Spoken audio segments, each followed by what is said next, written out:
A dying grandmother's last wish revealed a secret that changed the fate of her entire family. When they opened the chest buried under the old olive tree, they found the key to transforming arid lands into an oasis of prosperity through ancestral wisdom, unwavering faith, and hard work. They not only escaped poverty but built a legacy of abundance that no one believed was possible. A story of hope that will warm your heart. Leave your like and comment where you're watching from. In the small village of Dry Creek, where the sun beat down mercilessly and men carried on their backs the weight of the relentless sky, life was measured in drops of water. It was a place where the horizon shimmered under the heat, blurring eyes and hopes, and where children learned to value shade even before understanding the value of light. It was in this setting of drought and withered promises that Mrs. Eleanor gathered her family around her bed for the last time. The matriarch, whose blue eyes still held the sparkle of stars even at 92, had hands as gnarled as the branches of the old olive tree that grew solitary in the backyard. She breathed with difficulty, as if each breath were drawn from the very desert that surrounded the property. Around her, the worried faces of children, grandchildren, and great-grandchildren formed a constellation of affection and apprehension. "Listen closely," she whispered with a trembling voice, but one that still carried the authority of someone who had weathered 7 decades of battles against the ungrateful land. "When I am gone, you must search under the olive tree. Dig until you find the cedar chest that your grandfather and I buried the night this roof first sheltered us." Michael, the eldest grandson, clasped his grandmother's hand in his. He was 45 years old, etched by farm work, with brown eyes that inherited not just the color of the earth, but also its silent resilience. "What will we find there, Grandma?" he asked, as a drop of sweat ran down his temple, tracing a winding path like the rivers that had not run in that region for over 3 seasons. An enigmatic smile bloomed on the elder's parched lips. "The only thing capable of saving this family from the poverty that approaches," she replied, squeezing her grandson's calloused hand with surprising strength. "Promise me you will do this." One by one, they committed to that last wish, although the glances exchanged around the bedside revealed the skepticism that no one dared to verbalize. Everyone there knew the stories Eleanor told. Fantastic narratives about angels revealing secrets to ancestors, about stars that showed invisible paths, about the earth that spoke to those who knew how to listen. Beautiful stories to lull children to sleep, they thought, but little use when creditors knocked at the door and the rain stubbornly refused to fall. At dawn, Eleanor passed away in silence, as if she had only waited for the promise to finally rest. She was buried under the cloudless sky, while the dry wind carried prayers and tears away, diluting them in the scorching horizon. 3 days passed before Michael, keeping his word, went to the centenarian olive tree. His 2 younger brothers, Luke and Matthew, reluctantly accompanied him, bringing shovels and a lantern, for the sun was already setting, painting the sky with shades of fire and blood.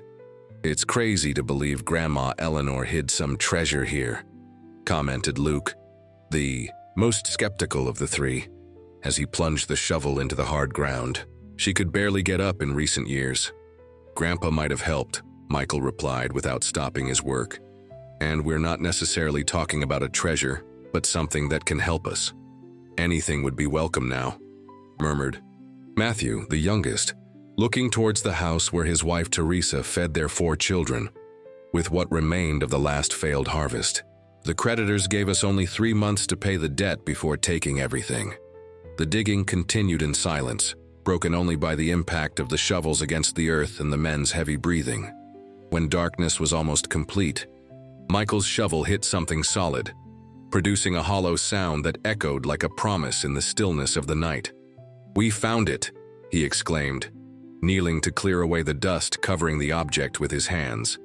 It was a small chest, made of cedar wood, with rusted hinges and an ornate clasp that resisted the brothers' eager hands only momentarily. When they finally managed to open it, the lantern's yellowish light revealed its contents.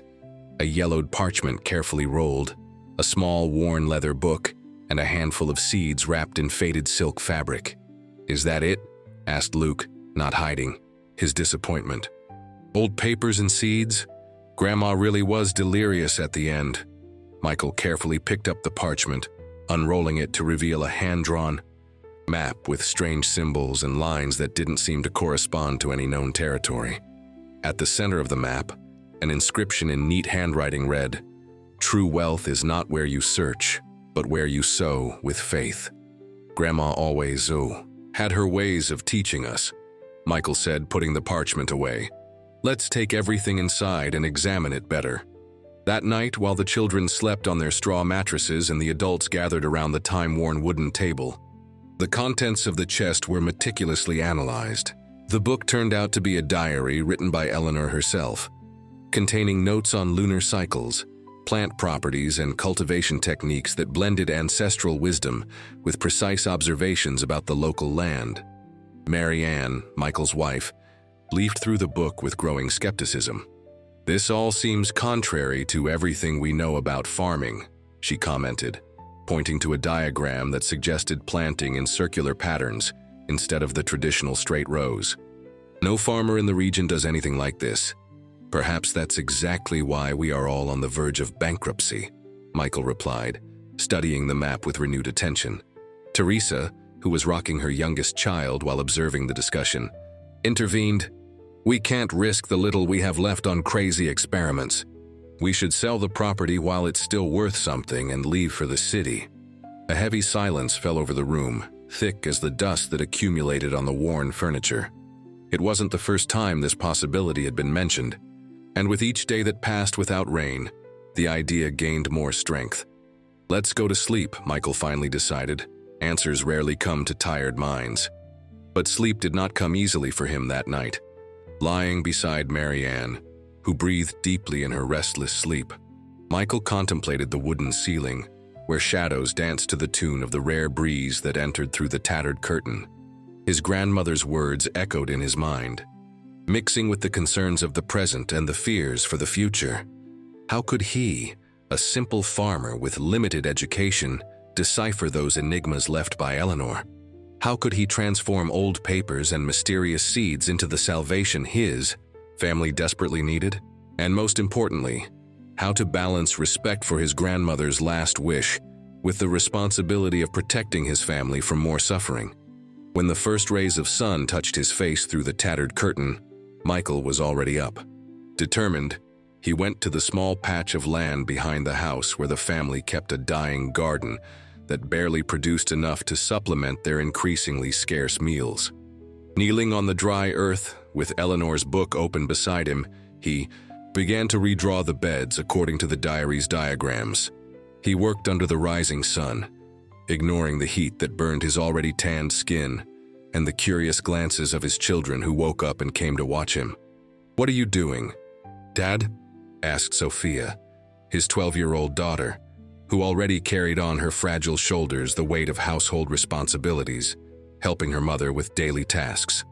"I'm planting hope, daughter," he replied without interrupting his work. "And hope needs different patterns than the ones we know." At noon, when the family gathered for the frugal meal, Michael had already completely transformed the garden. Instead of the traditional straight rows, there were now concentric circles separated by small channels that interconnected like veins in a living body. "You destroyed the little that was still growing there," Mary Ann accused, serving the thin soup that would need to feed 10 people. "Those carrots would have been ready in 2 weeks. And they would feed us for how many days?" Michael countered. 2-3 meals at most? We need to think beyond the next harvest." "There won't be a next harvest if we starve before then," intervened Clara, Luke's wife, who rarely spoke up in family discussions but whose dark eyes did not hide the fear that gnawed at her mother's soul. The discussion was interrupted by heavy knocking on the front door. It was the representatives of the village council, stern men whose slightly less worn clothes revealed their slightly higher position in the local hierarchy. "We have come to inform you that water distribution will be even more restricted starting tomorrow," announced the eldest of them, a gray-bearded man named Ezekiel. "The community well is drying up faster than we anticipated." Michael received the news with a nod of the head, but his gaze was fixed on the horizon beyond the window, where pale clouds passed lightly, never discharging their precious cargo over those thirsty lands. We heard about the passing of Mrs. Eleanor, Ezekiel continued, softening his tone a little. She was a great woman, respected by all. Her wisdom will be missed in the difficult times ahead. Her wisdom remains with us, Michael replied, turning his attention back to the visitor. And perhaps it is exactly what we need to face these times. After the men left, leaving behind a silence laden with apprehension, the family gathered around the table again. The meal passed in silence, each member lost in their own thoughts, digesting not only the scarce food, but also the weight of the received news. It was Sophia who finally broke the silence. "Dad, can I help with what you're doing in the garden?" she asked, her eyes reflecting a curiosity that the harshness of life had not yet managed to extinguish. A slow smile illuminated Michael's tired face. "Of course you can, daughter. In fact, I'll need everyone's help." In the following weeks, as the dry season advanced relentlessly over the region, Michael's family was divided between disbelief and curiosity about his efforts. Following the instructions found in Eleanor's diary, he began to implement a complex irrigation system that collected the morning dew through specific stones arranged in patterns that seemed to follow the movement of the stars. "See how each stone collects moisture from the air during the night," he explained to Sophia, who had become his most dedicated assistant, "and how the channels we built direct this water directly to the plant's roots, without waste."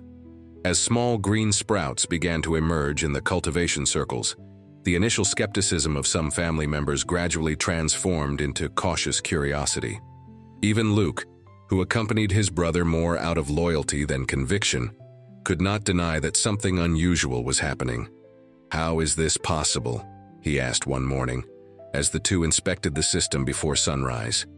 "It hasn't rained in months, and yet there's more green here than on any other property in the village." Michael pointed to the sky, where the last stars still shone against the dark blue that slowly gave way to daylight. "Grandma's map doesn't show places, but times. Each symbol corresponds to a specific configuration of the stars, indicating the exact moment for each stage of cultivation." Michael's system was not limited to collecting dew. Following other instructions from the diary, he had separated the garden land into different sections, each prepared with a specific mixture of minerals found in places indicated on the map. In some areas, he planted the mysterious seeds found in the chest. In others, common seeds, but in unprecedented configurations. "The earth speaks to us through the plants," he said, repeating the words written by Eleanor. "We just need to learn its language." Meanwhile, the situation in the village deteriorated rapidly. The drought, more severe than in previous years, devastated crops and decimated livestock.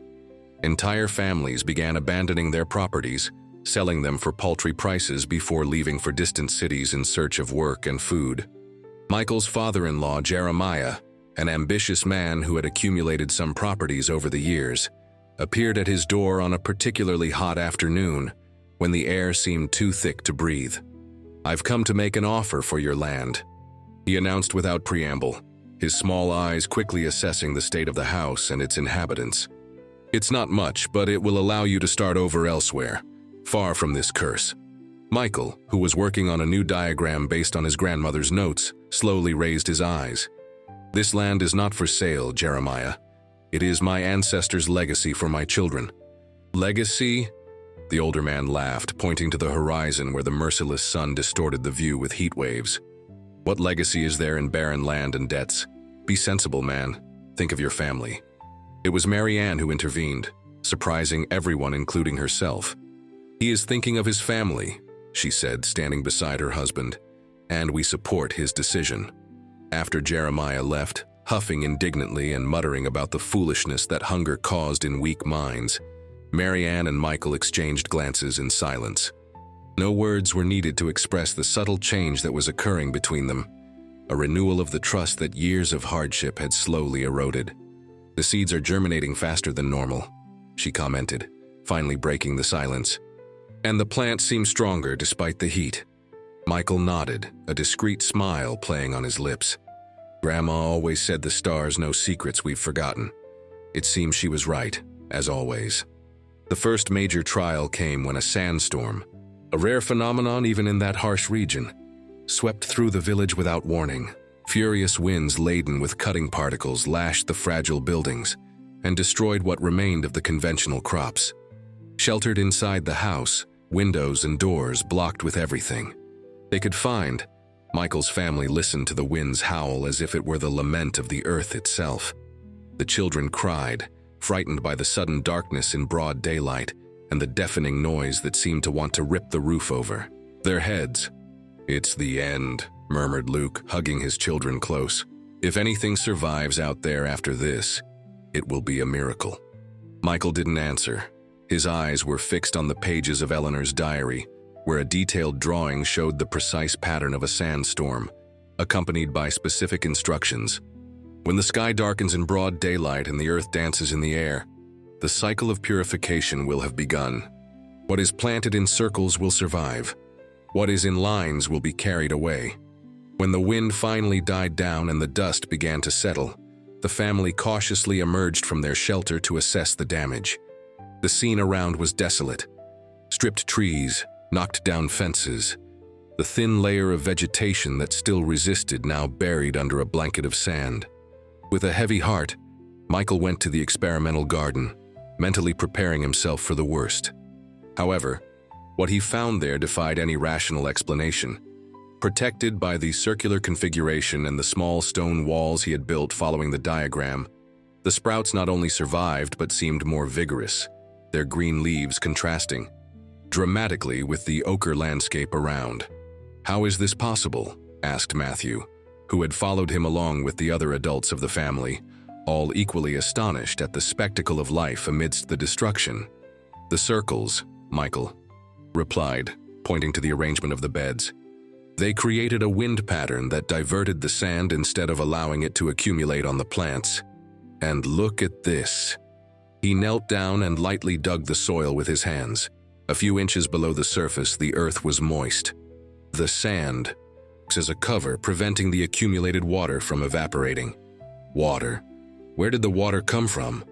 questioned Clara, kneeling beside him to confirm the unlikely moisture with her own eyes. It was Sophia who answered, her childlike voice carrying the wisdom she had absorbed in the weeks working alongside her dad. "From the underground channels Dad built. They collect the night dew and direct it beneath the roots where the water doesn't evaporate with the heat of the day."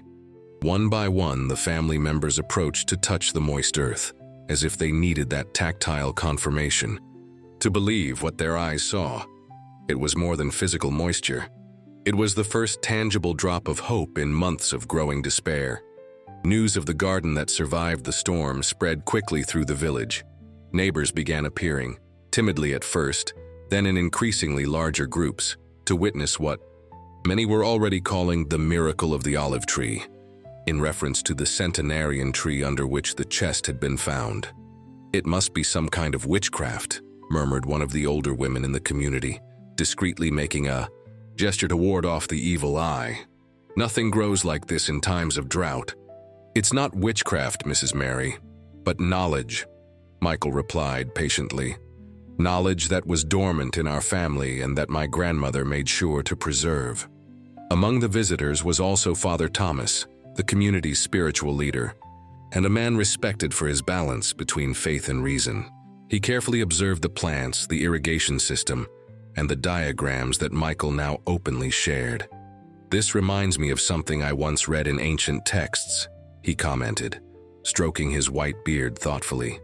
"They spoke of a prophet who received from an angel the knowledge to make the desert bloom.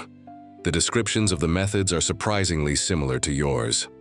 Michael did not answer immediately. His gaze wandered from the garden to the olive tree, and then to the sky, where the first stars were beginning to appear at dusk. "Perhaps angels speak to us in many ways, Father. Through dreams, through visions, or through the wisdom of a grandmother who refused to leave her family helpless even after her passing." As the days passed and the plants continued to grow impressively, the community's attitude towards Michael's family gradually transformed. Initial skepticism gave way to curiosity, and then to a hesitant respect that manifested in offers of help exchange of seeds, and even invitations for Michael to explain his methods in community meetings. However, not everyone welcomed this change in status. The local leader, a man named Silas who had built his influence on the control of the few available resources, saw with growing concern the independence that Michael's system provided not only to his family, but potentially to all who adopted similar methods. "You are creating false hopes," he accused during one of these meetings, his voice carrying an authority that was beginning to sound artificial. "And worse, you are challenging the traditions that have sustained our people for generations." "Traditions are important," Michael agreed, maintaining his calm in the face of evident hostility. "But the greatest tradition of all is survival. And to survive, sometimes we need to rediscover knowledge that was lost along the way." This response, received with murmurs of approval by most of those present, only intensified Silas's animosity. In the following weeks, he began spreading rumors about forbidden practices and pressuring the creditors to accelerate the collection of the family's debts. It was in this climate of growing tension that the first harvest of the new system took place. The plants benefiting not only from the innovative irrigation, but also from the special soil mixtures prepared according to the diary's instructions, produced significantly larger and more nutritious fruits and tubers than normal. The family gathered for this first harvest as if it were a sacred celebration. Each vegetable taken from the earth was received with exclamations of admiration and gratitude. The children, whose faces had lost their liveliness due to months of insufficient food, now smiled as they bit into sweet carrots and crisp radishes just harvested. "This is just the beginning," Michael announced, contemplating the overflowing basket of food that Sophia and her cousins proudly carried. The diary mentions a second phase of the system, which will allow us to expand the cultivated area to the entire property. That night, the family enjoyed the first abundant meal in many months. The aroma of fresh vegetables simmering slowly in the large cauldron over the fire attracted neighbors who were generously invited to share the harvest. Amidst stories and laughter that had not echoed in that house for a long time, a sense of possibility hung in the air, like a subtle but unmistakable fragrance. It was during this meal that Ezekiel, the council representative who had earlier announced water rationing, made an announcement that momentarily silenced the lively conversation. "The community well dried up completely today," he said, accepting with gratitude the plate Marianne offered him. "Families still remaining in the village will have to fetch water from the river, a 2-day walk from here." A heavy silence fell over the group. Everyone there knew what this meant. Without water, life in the village would become unsustainable. Many of those who still resisted would surely leave in the coming days.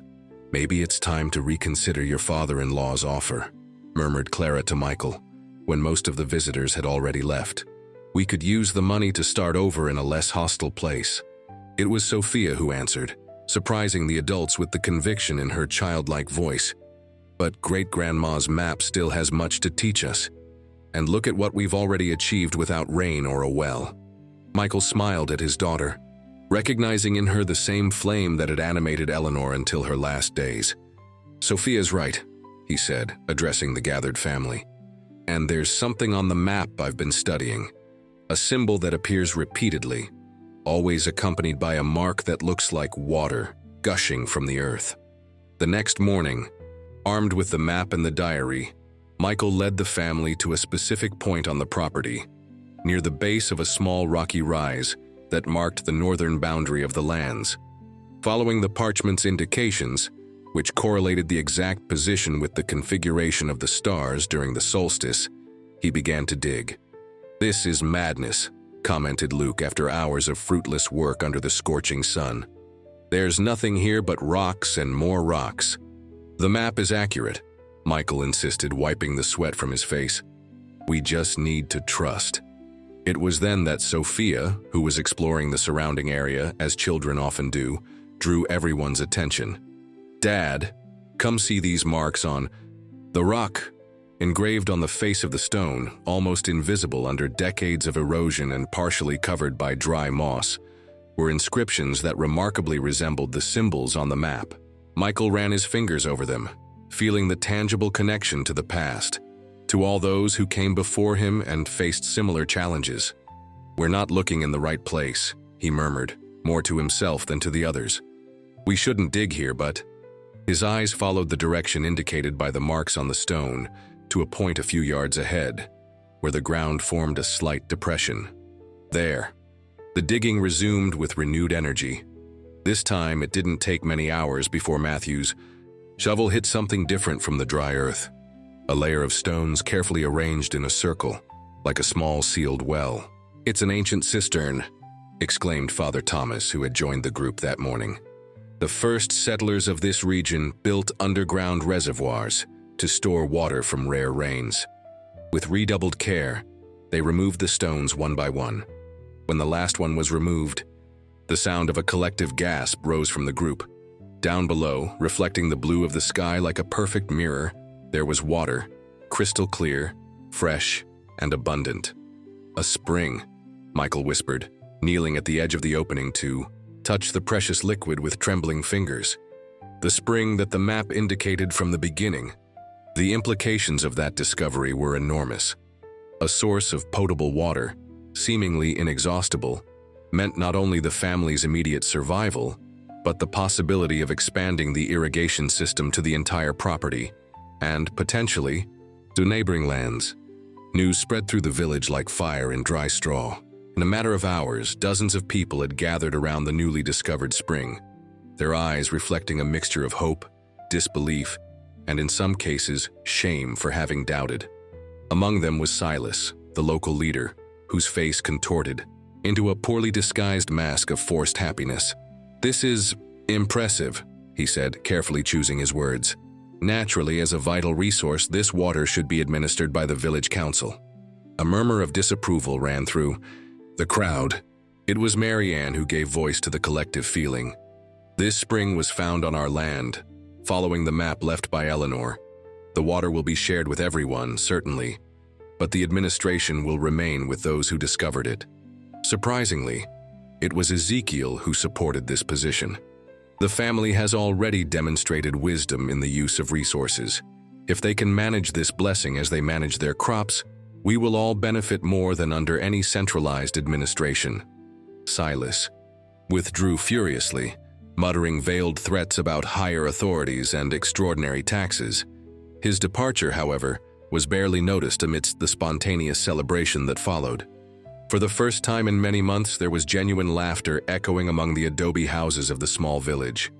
In the following weeks, following the detailed instructions in Eleanor's diary, Michael and his family expanded the irrigation system to incorporate the spring water. Main channels were built in patterns that respected the natural flow of the terrain, branching into smaller channels that carried water precisely where it was needed. The most impressive, however, was the distribution system for the community. Inspired by a specific diagram in the diary, Michael designed a central reservoir with controlled openings that allowed each family to draw their daily quota of water without waste. "Grandma called this water justice," he explained during the rare system's inauguration.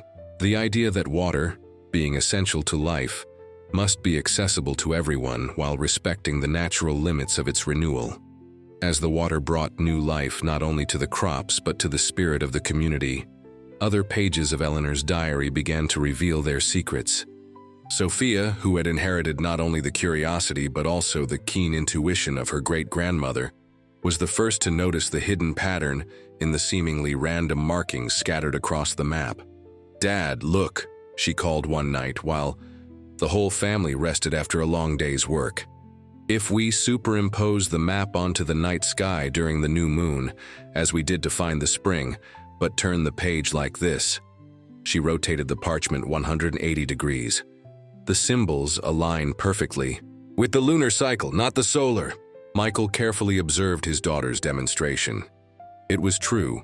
The system they had been following was based mainly on the movement of the stars and the sun, but there was a second layer of information related to the moon phases, which influenced the development of different types of plants.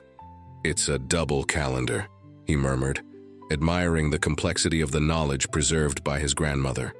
Sun and moon working together, just as in nature.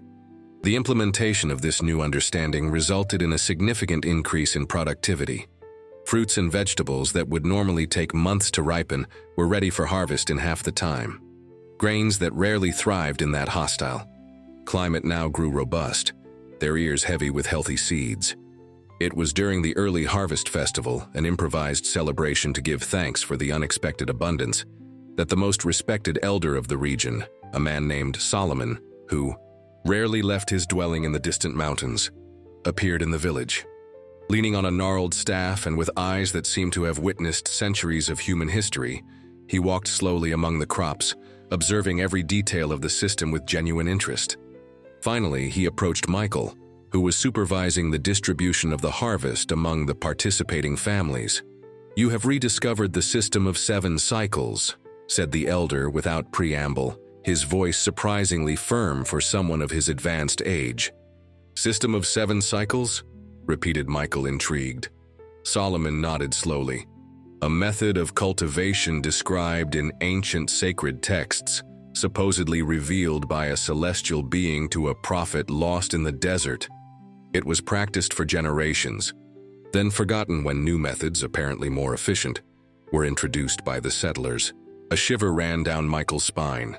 The elder's words echoed with disturbing precision the description Eleanor had made in her diary about the origin of that knowledge. The 7 cycles refer to the 7 influences that must be harmonized: sun, moon, stars, wind, soil, water, and the human spirit that works the earth, Solomon continued, tracing a symbol on the ground with his staff that was identical to the central mark on the map. "When all are in balance, even the desert blooms." The validation of that knowledge by such a respected authority completely transformed the community's perception of what was happening. What was once seen by some as risky experimentation or even suspicious practices was now recognized as the recovery of ancestral wisdom, a return to the deepest roots of that culture. This change in perspective had immediate practical consequences. Families that had left began to return, attracted by reports of abundant water and exceptional harvests. Those who had sold their land for paltry prices now sought ways to reacquire them or obtain new lots to implement the system. The special seeds found in the chest, cultivated with special care by Sophia and Michael, produced plants with extraordinary characteristics: extreme drought resistance, high nutritional value, and the ability to improve the soil around them. Merchants from distant lands, who eventually passed through the region on their trade routes, began offering considerable sums for specimens of these miracle seeds. The temptation to get rich quickly through the sale of this heritage tested the family's values again. It was during one of these offers, particularly generous, that Mary Ann surprised everyone once again. "These seeds are priceless because they are not truly ours," she declared to the merchant, who insisted on increasing his offer. "They are part of a heritage that belongs to the land and to all who depend on it. We can share them, teach others to cultivate them, but never sell what was entrusted to us." The merchant left disappointed, but news of the existence of such seeds and the system that made them so prolific spread far beyond the borders of the small village. In a matter of months, representatives from neighboring communities began appearing, seeking to learn the methods that had transformed arid land into an oasis of prosperity. Michael, remembering his grandmother's words about sharing knowledge, organized training sessions where he explained not only the practical techniques, but also the underlying philosophy of the system of 7 cycles. "The land does not belong to us. We belong to the land," he repeated, quoting passages from the EI diary. "We are temporary guardians of an eternal knowledge, and our obligation is to preserve it and pass it on." However, as often happens when something challenges the status quo, the growing influence of Michael and his methods attracted the attention of higher authorities. Provincial officials appeared one day, led by none other than Silas, whose triumphant smile did not hide the vengeance he had orchestrated. "We have come to investigate reports of unauthorized practices and illegal appropriation of water resources," announced the lead official, a thin man with small glasses who clearly disdained having to visit such a remote place. "Furthermore, there are allegations of tax evasion on the commercialization of modified seeds." "There is no evasion because there is no sale," replied Michael calmly. "As for the practices, We are simply recovering traditional methods that existed long before any current regulation. The following days were tense, with officials measuring, documenting, and interrogating each family member and many village residents. The formal accusation was finally presented: use of forbidden practices to obtain abnormal prosperity, an ambiguous enough formulation to cover any method that challenged the centralized control of resources. The trial would be held at the provincial capital, a 3-day journey away. Michael would have to appear before the regional religious council, which also exercised judicial authority in matters related to the land and its fruits. On the eve of his departure, while the family gathered for a prayer vigil under the stars, Sophia came running, carrying a volume everyone recognized immediately. Eleanor's old prayer book, small and worn from constant use. "I found something, Dad," she exclaimed, her eyes shining with excitement. "Look." Carefully, she opened the book to a specific page and lightly pressed the binding, revealing a secret compartment skillfully built into the book itself. From inside, she withdrew a yellow document folded multiple times, sealed with red wax bearing an official symbol. Michael unfolded the document with trembling hands. It was a deed, not just for the land they occupied, but for the entire region that included the spring and surrounding lands. Even more impressive, it came accompanied by a royal charter that granted the family perpetual rights over all resources found on those lands, as a reward for a heroic act performed by Michael's great-grandfather in saving the life of a prince lost in the desert decades earlier. The deed predated any current claim, and the royal seal made it virtually incontestable. Even after so many years, it was the kind of document few peasants would ever see in their lives, let alone possess. "She knew," Marianne whispered, observing the document with reverence. Eleanor knew this moment would eventually arrive, that they would try to take what rightfully belonged to the family. The next day, when Michael presented himself at the provincial court, the document caused immediate commotion. Experts were called to verify its authenticity, and after confirming it, the case was quickly dismissed. Not only were the accusations dropped, but the provincial authority, recognizing the importance of the rediscovered agricultural methods, offered resources to establish a school where these techniques could be formally taught. Michael's return to the village was marked by a warm reception. News of his victory had arrived before him, brought by messengers eager to share the extraordinary turnaround. Exactly that day, as if the sky itself wanted to celebrate, dense gray clouds began to form on the horizon for the first time in years. The rain arrived at dusk, not a violent storm, but a gentle and persistent precipitation that continued for days, thoroughly soaking the parched soil. It was exactly as predicted in Eleanor's star map, which indicated the end of the great drought cycle, after 9 months of full system implementation. While the community celebrated under the welcome rain, dancing and singing as they hadn't done for generations, Michael found a moment to be alone under the old olive tree, which now seemed more alive than ever, its washed leaves glistening under the occasional sunbeams that penetrated the clouds. "Thank you, Grandma," he murmured, touching the gnarled trunk as if he could, through it, connect with the spirit of the wise woman who had secured his family's future, even after her passing. "You predicted everything." In the years that followed, the small village transformed into a regional center of sustainable agricultural innovation. The system of 7 cycles, now formally documented and studied, proved to be not only a solution for the local drought, but a model applicable to various arid regions around the world.